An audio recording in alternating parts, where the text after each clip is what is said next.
Not as much as I love Chip Patterson, though. Chip Patterson, CBSSports.com, a man who is comfortable moving throughout all of those conversations, including those on college football. How are you, my friend? I'm doing well. I will say that this year, Darlene Love's Christmas, Baby Please Come Home. Right. I've not heard that. It's okay. It's iconic. Okay, Darlene Love, Christmas, parentheses, Baby Please Come Home, has been the one that has gotten the most run in our house. Really? Okay. This season. So I would recommend anybody. It is not going to overtake Mariah for like my all time, but on the the Hot 100, the one that's only tracking the trends. Right. Darlene Love is making a run up there. So that's I got to give an update. If we're going to bounce back with me waxing iconic, I'm going to say Darlene Love's at the top right now at the moment. So when does Christmas music start getting played in the Patterson household? Well, we came down with COVID-29 during the week of Thanksgiving. And That's when so Thanksgiving had not even come and gone before we were like, all right, here's what's happening. We're bringing down everything from the attic. We're playing Christmas music, and we're just going to blow right through Thanksgiving and go ahead and start Christmas season a little early. Man. But in general, we say that weekend after Thanksgiving, rivalry weekend, we try to, finish Sunday night with a tree, not necessarily decorated, but with the tree in the house and with the boxes of decorations at least down. So Thanksgiving weekend is really when all of that starts for us. Completely understood. Is everybody's okay though? I did not know that. Is it COVID-29? Are we calling it? Yeah. I don't know what the latest updates are. No, it's thankfully, because obviously there have been some legitimately tragic outcomes. I had a fever for a couple of days, was feeling pretty sick, and then just congestion since then. All right, we're good. Yeah, I'm always concerned about you. Not because you come on here every week. I'd be concerned about you otherwise. I mean, check the tape for Wednesday before Thanksgiving when we were talking. I'll have to go back and listen to it now. You'll catch some playing hurt. I wasn't here. I wasn't here the Wednesday. It was you and Hayes. Yeah, so I'll have to go back and listen to it. All right. So I want to start. Let's start with Mike Leach. I know you and I texted actually before he had passed. You and I texted back and forth a little bit about it. What do you think the legacy of Mike Leach is?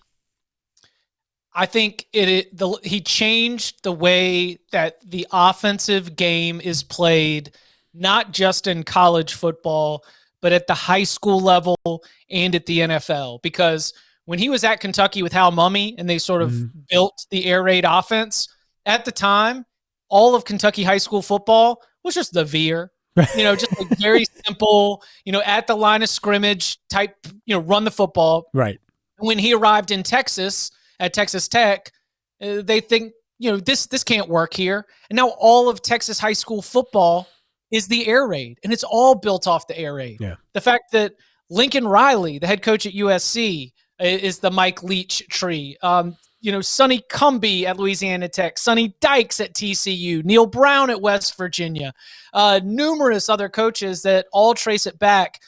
But I want to set that aside because that's the most important thing. The legacy is the impact that he had on the way the game is played and the way the game is taught and practiced. The phrase routes on air, if you want to go back and do some extra reading here, has multiple quarterbacks all throwing at the same time because he believed that repetition of simple concepts over and over again meant that execution was better. Jimbo Fisher has 10 notebooks of plays. Mike Leach has 10 plays. And he believed that if we run these 10 plays over and over again, our execution will be so good that we will be able to be successful. But back to the coaches, so many coaches speak so fondly of Mike Leach, and it reminds me of how much time these guys spend around each other when we're not around, and when the cameras aren't around, and when the microphones aren't around. And it means that the person that Mike Leach was in those private times, in the film room, on the road, at some of these, clinics and conventions where all these different coaches would come together, that he was not just putting on a character for the cameras, but he really was someone who was curious, who was insightful, and who was interesting to talk to and interested in what was going on with you. So, a lot to take apart, but I just think he's so much more than a lot of the little like quips and viral stuff. I mean, that was good and like it was able to draw in people who weren't college football fans, but his impact on the game itself schematically and who he was within the community of people who really gave their lives to college football really seemed to be pretty genuine. So I would say that that's the coaching and the X's and O's. That's the stuff that stands out to me more so than whether he believes aliens exist. He does. Whether he believes Bigfoot exists. He doesn't. Which big Pac-12 mascot would win in an all-out, battle royal. Like there is a long list of those little viral clips. Yeah. But I think it's more about the person that he was when it comes to really being interested in advancing the game. There's no those are two separate things, right? Right.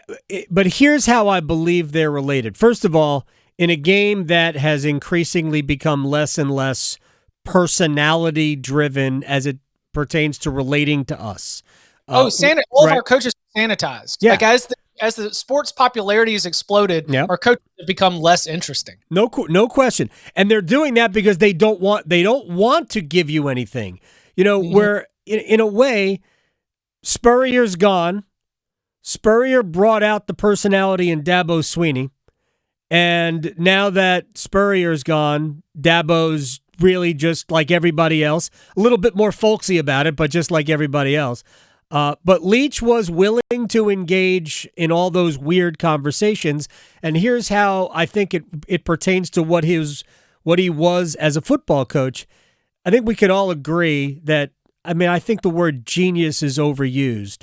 But he certainly was a thinker when it comes to football. So, and an innovator as well when it comes to football.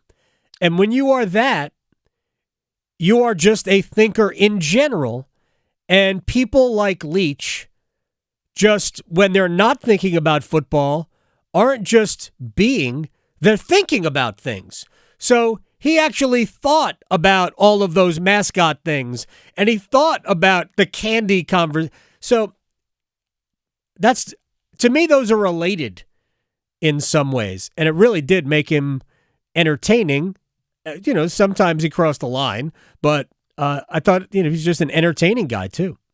He's so smart, and if you ask a lot of somebody else said this, so I don't want to make it sound like it's my own, genius comment, but there's been such an outpouring of Leach. I feel like I've just absorbed a lot of it from osmosis. But someone said if you ask most football coaches what they'd be doing if they weren't coaching, they just sort of like look down, mumble to themselves, and say something along the lines of they're not smart enough to do anything else. Right. Leach is. Yeah. Mike Leach went to law school. Yeah. Mike Leach is a passionate learner, somebody who wants to continue to be curious, who wanted to be continue to be curious about lots of different things. And I almost wonder if that's what, there's something beautiful about somebody who is so smart coming to the game of football and being like, here's what we're going to do, guys. We're going to throw it to where they aren't. That's it. Like the air raid offense is based on the idea that if we spread out the entire defense and run this unique combination of routes, one defender will have to make one decision. And when they make that decision, there will not be a defender in a space where you will have a wide receiver or a receiver of the football. Throw it to where they ain't is the simplest idea. And Mike Leach, one time, a reporter asked him, he heard that the offense only had 8 plays. And Mike Leach got really huffy about it. He said, that's ridiculous. I cannot believe that you would say something like that. It's more like 10. Well, you don't need a ton of plays. They can disguise any play they want, right? And, you also are this actually can't happen because another side of the Mike Leach being someone who you were drawn to was the fact that at a lot of his head coaching spots, he was an underdog. Like when you're at Texas Tech, you're an underdog to Texas. When you're at Washington State, you're an underdog to Washington. And when you're at Mississippi State, you're an underdog not just to Ole Miss, but to everybody else in the SEC. Heck, even at Kentucky, you are an underdog to the rest of the SEC. It's one of the reasons why he and Hal Mumme created the air raid offense in general. But there was one spot where he wasn't for very long, but where he was not the underdog. And it was with Bob Stoops at Oklahoma. Because Bob Stoops was the defensive coordinator at Florida. And when he got the Oklahoma job, Steve Spurrier told Bob Stoops, for your offensive coordinator, since you're a defensive guy, hire the coach that drove you crazy. And he went and he hired Mike Leach. And even at Oklahoma, he brought something unique because they recruited defensive backs, they recruited wide running backs, they recruited non-wide receivers who had athletic skill and said, you're playing wide receiver in this offense. And of course, Oklahoma went on to field a very good offense with Leach at the helm. No question about it. All right, let me ask you, let me get into one quick thing here before we break. And this is one of my favorite seasons of the college, parts of the college football season. It's players skipping bowls season. And I don't know if I like it because if I was a kid with pro prospects and they asked me to play in an exhibition game that doesn't really mean anything, I wouldn't play in it either. Is Clemson, how many players is Clemson not going to have for their Orange Bowl against Tennessee? I know Josh Downs is not playing in the Holiday Bowl for Carolina. Do we have a long list of players who are opting out at this point? I mean, some of them are opting out because they're also in the transfer portal. That's Clemson true. had about 8 or 9 guys who were into the transfer portal in the first 3 days. You know, like North Carolina's roster, it's not just players who are opting out for the NFL draft, but players that are opting out of being a part of the program. I think the transfer portal has dominated your calculations and your expectations for bowl season more so than even NFL draft-related opt-outs, because at a lot of these places, the numbers game is actually more numbers of players that are not going to be playing in the bowl game because they're not going to be in the program anymore. So I think that to me, as somebody who's like, you know, trying to keep up with rosters as much as possible, that has been more significant than necessarily the NFL draft opt-outs. And it leaves, I'll tell you what, the very first weekend of bowl season comes up this weekend. Yeah. It starts on Friday with the Bahamas Bowl. The Cure Bowl is actually going to be a banger. UTSA against Troy. I would recommend catching that one. But on Saturday, Florida is playing Oregon State in the Las Vegas Bowl. Wow. And the Gators, the Gators are 10-point underdogs to Oregon State. Because, yes, they do have a quarterback in Anthony Richardson who's not going to be playing in the game. He's your classic opt-out. But they've also got a flood of players who have hit the portal. And that will be our first preview of a Power 5 program who has not just been impacted by NFL draft-related opt-outs, but by a wave of transfer portal exits to what does that roster look like for a bowl game? Because the scholarship numbers at some positions are thin, and it will be a big, big challenge for Billy Napier and co. That, more than anything, is going to be something to keep an eye on moving forward. Chip Patterson is with us, as he is every Wednesday. So what do we owe something like that to? Is that a bunch of players looking for NIL money? Is that a bunch of players who just haven't – we have a new coach. Billy Napier took over UF. So what do we owe a massive, exodus into the portal to? I could be proven wrong by this, but I think it is impossible to ignore that the 2021 recruiting cycle was blind dating. That while we were in the COVID pandemic of 2020, coaches could not get to go see players anywhere to the level that they could before or after. Players could not get to schools anywhere close to the level they could before or after. Some places in some states did not even have high school football in the fall 2020 season. And so the 2021 recruiting cycle was blind dating. And some players have found out that, man, I made a bad decision. And some coaches have said, I made a bad evaluation. And I think that what we are seeing, especially here, still very much in the point where the players who are part of that are, 2 years or less within their college football careers. We've got the one-time transfer waiver officially pushed through, allowing them to be able to transfer without having to sit out once in their career. Right now, we are seeing a lot of movement, especially from some of those second-year players. And I think some of that has to be chalked up to how rocky that 2021 recruiting cycle was because of the pandemic. All right. When we come back, I want to talk about quarterbacks. There's also a job that was actually just filled, but I want to see if it's even if you can even resuscitate this school, and a firing that I can't figure out. We got a lot of stuff to talk about with Chip Patterson. College football season ended 2 weeks ago, but there's still a lot to talk about. Still stand by my Mariah Carey take, but boy, Christmas, Baby Please Come Home is making a charge here in 2022. Where do you stand on Baby It's Cold Outside, Ray Charles? Strong on the playlist, but it doesn't. Is it a Christmas song? It's a yes. Anything that is a winter song becomes a Christmas song, because no time do you actually listen to music and enjoy music with people in the winter more than around the holidays. Okay. Because in January we all know that we all hate each other and hide inside. It's a good point. Get angry about basketball. See, it's on my all-time list of Christmas songs. If it is a Christmas song, again, Christmas in Hollis. I think a Sleigh Ride by TLC. Also, I love Must Be Santa by Bob Dylan. That's just a manic. And then, of course, you've got Dean Martin and Rudolph the Red-Nosed Reindeer. All right, we're not going to talk about that. First of all, I want to start with Navy firing Ken Niumatalolo. I have no idea if I said it correctly or not. What? Your all-time winning coach. I understand it hasn't been good the last few years, but excuse me?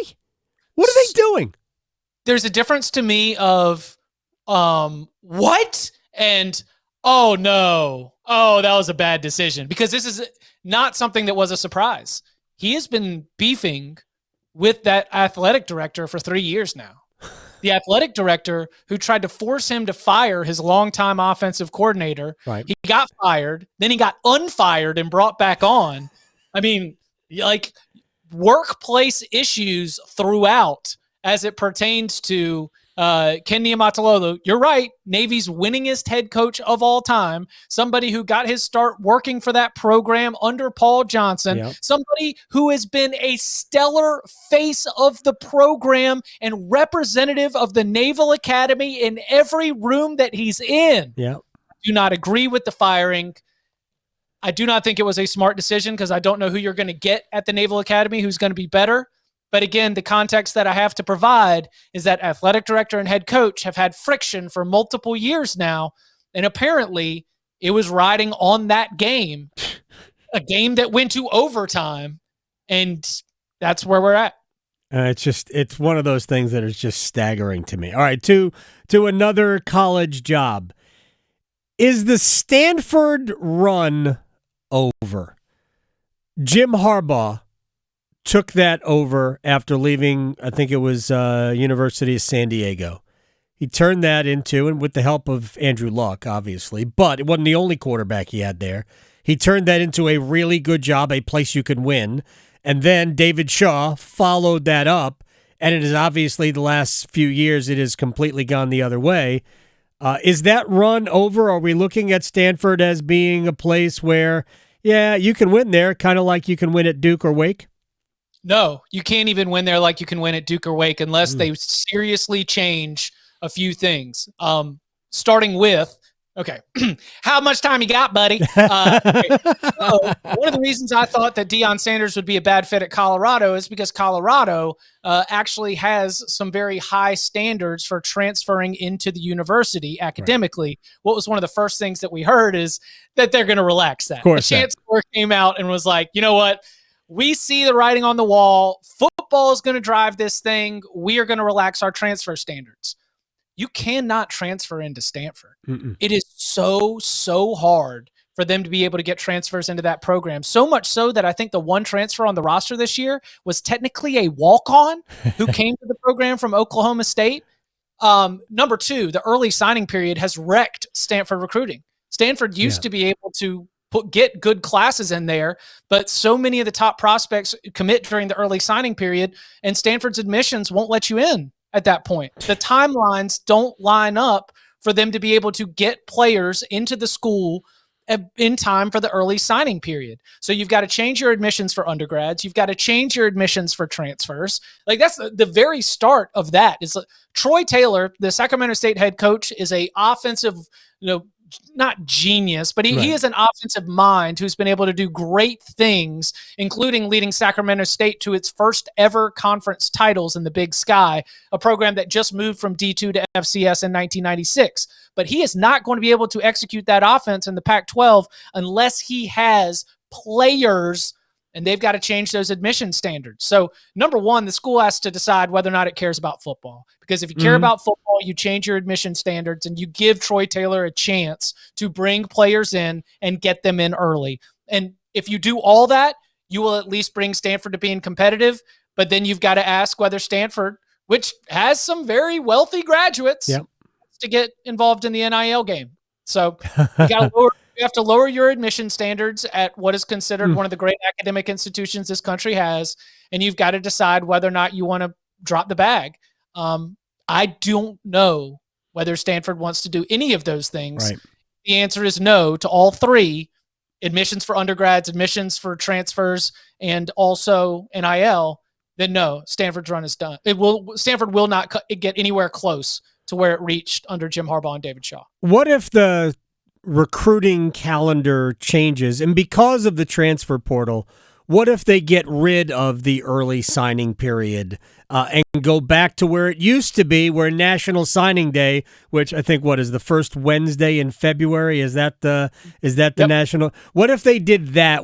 Get rid of the early signing period, which a lot of coaches wanted, but now with the portal being what it is, maybe that's counterproductive. Maybe they have to change everything. Just go back to the one signing period, and would that help Stanford, or are we too far beyond that?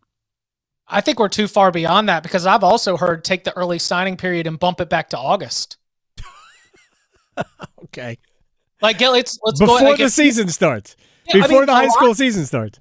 A lot of these guys are just putting pen to paper 1 week from today. They are just putting pen to paper. They have already committed in July or August or before their senior season started.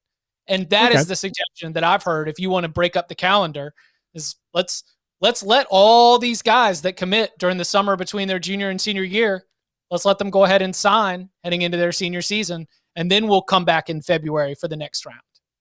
All right. Well, I don't know how any of it's going to shake out. Stanford's got to decide whether it's willing to let more students into the university who are football players and make exceptions.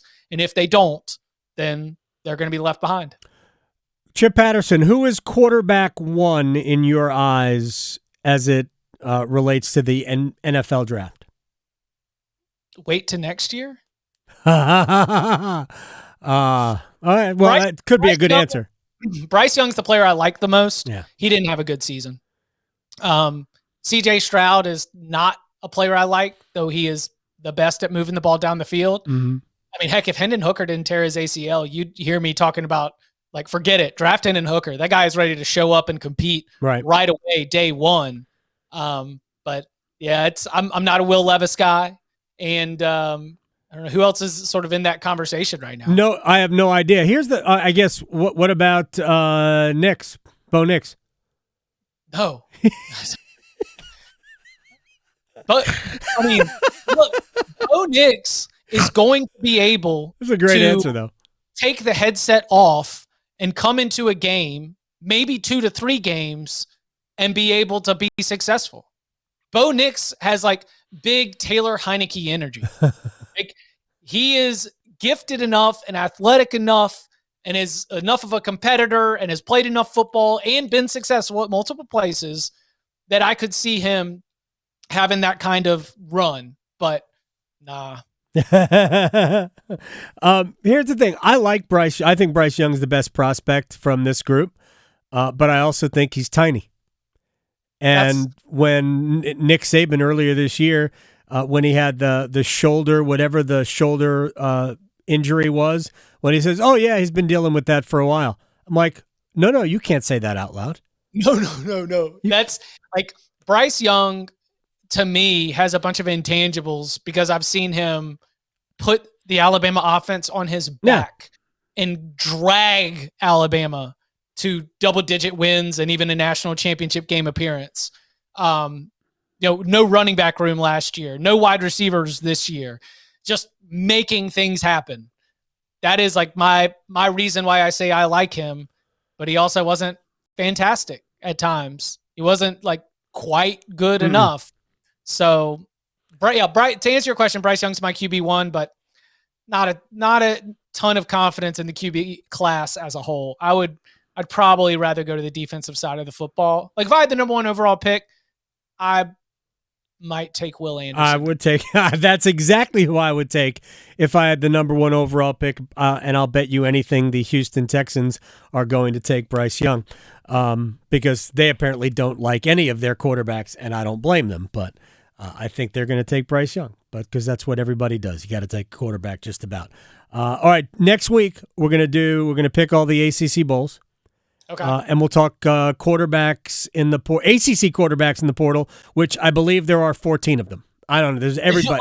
No. Riley Leonard and Drake May, our beloved in-state quarterbacks, are at least seem to be committed to staying. All right, hold on very quickly. You're wearing a jacket. You have to go to CBS Sports HQ. How does Duke keep Riley Leonard?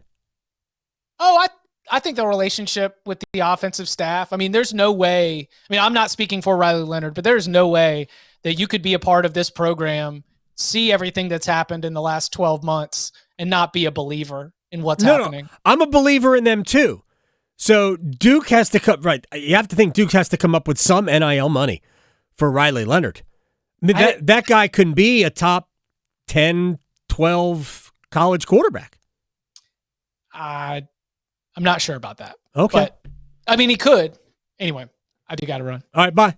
Chip Patterson. Sounds good. Well.